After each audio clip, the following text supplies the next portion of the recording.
So this guy, he's a liar, but his lies are about to make him rich. Let's call him Francis. And Francis is 16, he's from New York, and he can't stay out of trouble. He's always lying and stealing from his parents and stealing from local businesses. But then one day, he commits forgery, and he gets arrested. Here's his mugshot. And after he's bailed out, Francis goes on another crime spree, and he eventually steals a car and flees to California. And then a few weeks later, he's arrested there. And they send him back to New York, where he has a bunch of outstanding warrants. And then, back in New York, Francis uses a bunch of forged checks to purchase an airline pilot's uniform. Because he thinks if he dresses like a pilot, which is a well-respected job, businesses will be more likely to trust him and cash his fake checks. But this plan doesn't really work, because he gets arrested for trying to use stolen checks, and he spends the next 2 years in prison. And by the time he gets out, he's 19. And a month later, he's arrested again in Boston for trying to steal a car and writing more bad checks. So they send him back to prison for another year. He's 20 now. So he eventually gets out and continues to be a turd. He gets that old pilot's uniform he bought, and he uses it to scam a few free flights from the airlines. Because I guess off-duty pilots get free flights. But then he gets arrested in Baton Rouge for stealing a bunch of checks from a family who was trying to help him. And from there, he eventually flees to Europe. And there, he's right back to stealing cars and cashing fake checks in France and Sweden. And then he gets arrested in France, and he's deported back to the US. He's 22 now.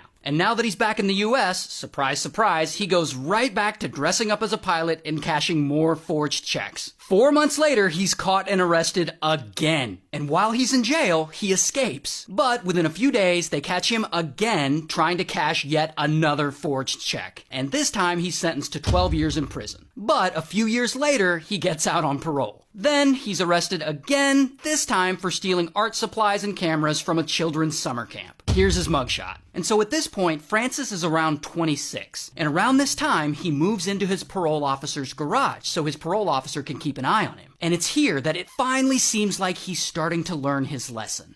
Until Francis is around 27 at this point, and he decides to start his own anti-fraud consulting company. And he starts holding these like crime prevention seminars where he gives speeches. So he gives these speeches and he tells everyone he's a reformed criminal. But he doesn't just tell people about all the check fraud and stealing from people and dressing up as a pilot to get free flights. No. Instead, he starts making up these fantastical stories about how from the age of 16 to 20, he had snuck into a hospital and had pretended to be a pediatrician for an entire year, and how he had pretended to be a lawyer for another whole year, and how he faked being a sociology professor at BYU for a few semesters, and that he stole $2.5 million from the airlines, and that the FBI had been chasing after him for years, and he made some